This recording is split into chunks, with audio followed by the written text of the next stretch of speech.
नमस्कार दर्शक बंधु शुभ संध्या एबिस चैनल स्वागत जनाऊँगी आपण को। आज हूँ 2 तारीख शुक्रवार। आज मु आपण पाखक देश तथा विदेशर बछा बछा गुरुत्वपूर्ण खबर टी नहीं आसी। जो खबर गुड़िक आपण जानिबा निहाती दरकार। वीडियोटी को शेष पर्यंत देखंतु। जदि यही चैनल को नुआ करी देखुचंदी दयाकोरी सब्सक्राइब करी पाखरे थिबा बेल आइकन को दबाई दियंतु। तो डेरी न करी एबे खबर उपरे नजर पकांतु।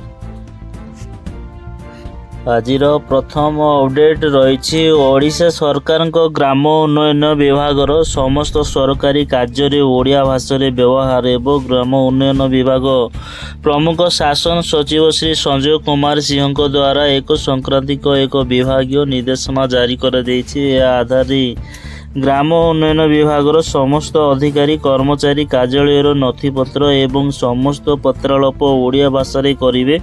समस्त बैठक में विवरणी ओडिया जारी करा जिवो। समस्त संकल्पपत्र निर्देशनामा एवं अन्य समस्त विभागीय पत्रालाप ओडिया भाषा हेबो बोली निर्देश दिया जाइछे। या सो कैबिनेट पई समस्त स्वारोग पत्र उभय ओडिया एवं इंग्राजी रे प्रकाश करा जिवो। एही समस्त कार्य रे प्राथमिकता भित्ति रे ओडिया भाषा व्यवहार करिया पई प्रमुख शासन सचिव श्री सिंहदेव विभागर समस्त अधिकारी क्षेत्र अधिकारी समुद्र 1 जंत्री 2 मुख्यमंत्री अधीक्षण जंत्री आदि कार्यालय और अन्य समस्त कर्मचारी को निर्देश दिया जाइछि।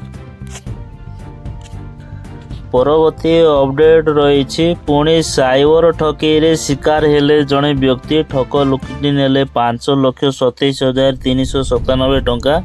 अनुगुल गांधी मार्ग स्थित त्रिमूर्ति ऑफसेट प्रेसर मालिक चंडिका प्रसाद नंद होती ठकामीर शिकार। चंडिका प्रसाद को यूनियन बैंक अकाउंट रे प्राय 5,27,000 टंका जमा रखि बेले जाना पाई जे एकाधिक थर तांको अकाउंट रु 5 लाख रु ऊर्ध्व टंका अकाउंट रु कटिछि। कौनसी अजना फोन कॉल माध्यम तथ्य देई नथिबा किंबा ओटीपी शेयर करि नथिबा चंडिका कहितबा बेले ह्यांग करी ह्यांकर टंका लुटि नैथिबा संदेह करिसेंती। से साइबर ठकीर शिकार होइथिबा जानिबा परे तुरंत अनुगुल साइबर थाना रे लिखित अभियोग करथिले। पुलिस एनी तदंत जारी रखिथिबा बेले लोक माने सचेतनता हेले साइबर ठकी को रखा जाई परिबो बोली अतिरिक्त आरक्षी अधीक्षक सूचना दैछंती।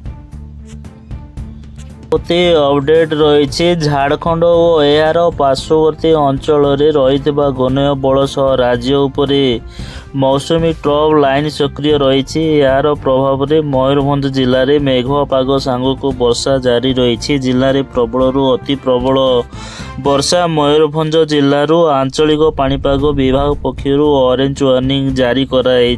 स्थिति प्राय जुलाई 3 तारीख पर्यंत जारी रहिबार संभावना रही। जुलाई 1-2 तारीख रे जिले में 12 रु 20 सेमी वर्षा नहीं आकलन जारी कराई। नहीं जिला प्रशासन पक्षर सतर्क रही नहीं जिलापाल दत्तात्रेय भाउसेव सिद्धे कहते। सप्ताह है जारी रही बेले गतकाली जिलार 4टी ब्लॉक रे सर्वाधिक 100 मिलियन रु ऊर्ध्व वृष्टिपात होती। सेहीपरि शिमिलीपाल अभयारण्य अनेक वृष्टिपात होती। एने समस्त तहसीलदार मानक सतर्क करा जाइथबा बेले आवश्यक स्थले शिक्षानुष्ठान बंद करने गतकाली संध्यारे निष्पत्ति नियाजिबो बोली जिलापाल कहते।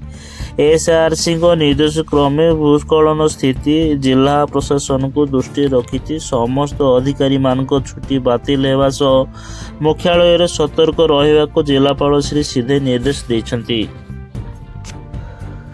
परवर्ती अपडेट रही कंधमाल जिला राज्यर अन्यतम पछुआ जिला भावे जनाशुना शिक्षा स्वास्थ्य एवं सबु दृष्टि ए जिला अनेक पछुआ रही। केंद्र सरकार कंधमाल विकास में याकू आकांक्षी जिला तालिका सामिल करिसेंती किंतु वर्तमान सुधा जिला शिक्षा क्षेत्र में पछुआ रही। जिलार भित्तिभूमि अति दुर्बल। प्राथमिक ठारू आरंभ कर उच्च शिक्षा पर्यंत कौन स्तर में गुणात्मक शिक्षादान सुविधा नहीं। जिले में कौन बड़ धरणर वैषयिक शिक्षानुष्ठान नहीं। एणु यही दृष्टि फुलवाणी ठारे एक केंद्रीय विश्वविद्यालय स्थापन पर दाबी करिसेंती कंधमाल शासन सुकांत पाणिग्राही। गतकाली ଲୋକସଭାରେ ଏ ବିଷୟ ଉପସ୍ଥାପନ କରି ସାଂସଦ କହିଛନ୍ତି, ବର୍ତ୍ତମାନ ଓଡ଼ିଶାରେ କେବଳ କୋରାପୁଟରେ ଏକ କେନ୍ଦ୍ରୀୟ ବିଶ୍ୱବିଦ୍ୟାଳୟ ରହିଛି। ଭୌଗୋଳିକ ଦୃଷ୍ଟିରୁ କନ୍ଧମାଳ ରାଜ୍ୟର କେନ୍ଦ୍ରରେ ଅବସ୍ଥିତ, ତେଣୁ କନ୍ଧମାଳ ଜିଲ୍ଲା ତଥା ସମଗ୍ର ଲୋକସଭା କ୍ଷେତ୍ରରେ ଶିକ୍ଷାର ବିକାଶ ପାଇଁ ଏଠାରେ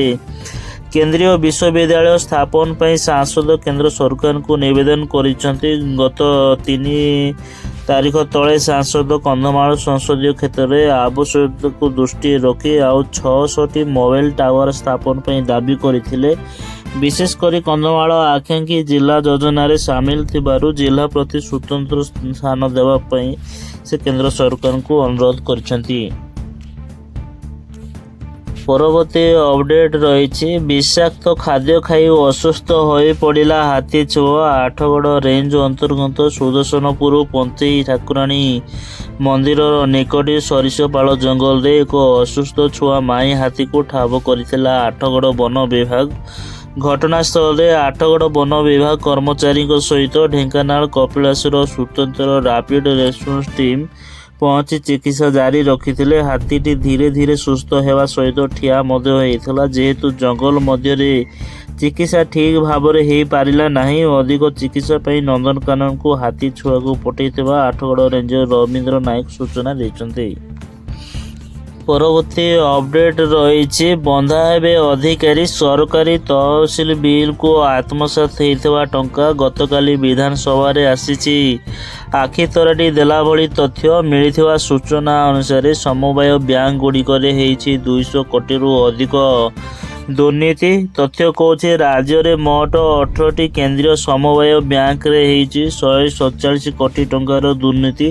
କିନ୍ତୁ ଆଶ୍ଚର୍ଯ୍ୟର କଥା ହେଲା, ମାତ୍ର 14 କୋଟି ଟଙ୍କା ଅସୁଲ କରିବାରେ ସକ୍ଷମ ହୋଇଛନ୍ତି ରାଜ୍ୟ ସରକାର। ଦୁର୍ନୀତିରେ ସମ୍ପୃକ୍ତ ମାତ୍ର 561 ଜଣ କର୍ମଚାରୀଙ୍କ ଉପରେ ହୋଇଛି କାର୍ଯ୍ୟାନୁଷ୍ଠାନ। ସେହିପରି ରାଜ୍ୟରେ ଥିବା 13ଟି ଅର୍ବାନ କୋଅପରେଟିଭ ବ୍ୟାଙ୍କରେ 67 କୋଟି 45 ଲକ୍ଷ ଟଙ୍କାର ହେରଫେର ହୋଇଛି, ହେଲେ ଆଦାୟ ହୋଇଛି ମାତ୍ର 1 କୋଟି 84 ଲକ୍ଷ ଟଙ୍କା। ଆଉ 19 କୋଟି 34 ଲକ୍ଷ ଟଙ୍କା ଆଦାୟ ପାଇଁ ନିର୍ଦ୍ଦେଶ ଦେଇଛି ବିଭାଗ। ଏହି ଦୁର୍ନୀତିରେ 185 ଜଣଙ୍କ ଉପରେ ହୋଇଛି କାର୍ଯ୍ୟାନୁଷ୍ଠାନ।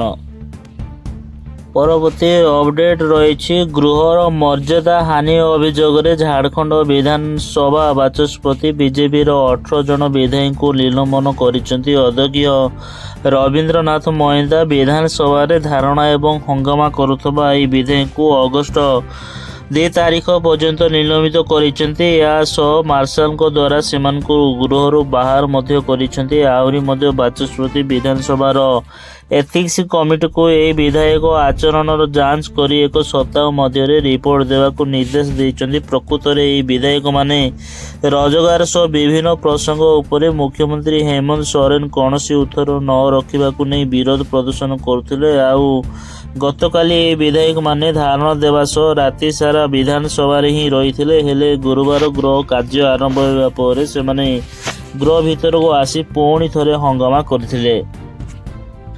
ପରବର୍ତ୍ତୀ ଅପଡେଟ୍ ରହିଛି, ରାଜ୍ୟରେ ନିଜର ଦୀର୍ଘ 24 ବର୍ଷ ଶାସନର ପତନ ପରେ ମଧ୍ୟ ଦଳୀୟ ସାଂଗଠନିକ ପରିଚାଳନାକୁ ସୁଧାରିବାରେ ନାଁ ଧରୁନି ବିଜେଡି। ଦଳ ଭିତରେ ଅନିଶ୍ଚିତତା ଓ ଅସନ୍ତୋଷ ବଢ଼ିବାରେ ଲାଗିଛି। କର୍ମୀ ଓ ନେତା ହତାଶିତ ହୋଇ ପଡ଼ିଲେଣି। ଏସବୁ ସତ୍ତ୍ୱେ ବିଜେଡି ସୁପ୍ରିମୋ ନବୀନ ପଟ୍ଟନାୟକ ଆଶ୍ଚର୍ଯ୍ୟଜନକ ଭାବେ ନୀରବ ରହି ଦଳର ନେତୃତ୍ୱକୁ ପୁଣି ଥରେ ତାମିଲନାଡୁ ନଜିର ଭିକେ ପାଣ୍ଡିଆନଙ୍କୁ ଆଉଟସୋର୍ସିଂ କରିଦେଇଥିବା ଜଣାପଡ଼ିଛି। ନବୀନ ନୀରବ ରହିବାର ବାଧ୍ୟକତା ମଧ୍ୟରେ ବିଜେଡି ବିପର୍ଯ୍ୟୟର ମୁଖ୍ୟ ଖଳନାୟକ ପାଣ୍ଡିଆନ ଏବେ ନିଜର ଆତ୍ମଘୋଷିତ କୀର୍ତ୍ତଦାସକୁ ଧରି ସାଂଗଠନିକ କାର୍ଯ୍ୟରେ ଅଧିକ ସକ୍ରିୟ ହେବାରେ ଲାଗିଛନ୍ତି, ଯାହାକି ବିଜେଡି ନେତାମାନଙ୍କୁ ଅନିଶ୍ଚିତ ଆଡ଼କୁ ଠେଲି ଦେଇଛି। ଆଉ ଏଭଳି ସମୟରେ ଆଦିବାସୀ ନେତ୍ରୀ ମମତା ମହନ୍ତ ରାଜ୍ୟସଭା ଓ ବିଜେଡି ପ୍ରାଥମିକ ସଦସ୍ୟ ପଦରୁ ଇସ୍ତଫା ଦେବାର ମାତ୍ର 24 ଘଣ୍ଟା ମଧ୍ୟରେ ବିଜେପିରେ ସାମିଲ ହେବା ସିଧାସଳଖ ପାଣ୍ଡିଆନଙ୍କ ମାମଲାତିକୁ ଶକ୍ତ ଝାଟକା ଲାଗିଛି। ବିଜେଡି ଏବେ ନିଜ ପରିବର୍ତ୍ତେ ପାଣ୍ଡିଆନ କେନ୍ଦ୍ରିତ ହୋଇଥିବାରୁ ଖୁବ୍ ଶୀଘ୍ର ଆଉ 3-4 ଜଣ ରାଜ୍ୟସଭା ସାଂସଦ ବରିଷ୍ଠ ନେତାମାନଙ୍କ ଏକ ବୃହତ ଗୋଷ୍ଠୀ ଦଳ ଛାଡ଼ିବେ ବୋଲି ଚର୍ଚ୍ଚା ହେଉଛି।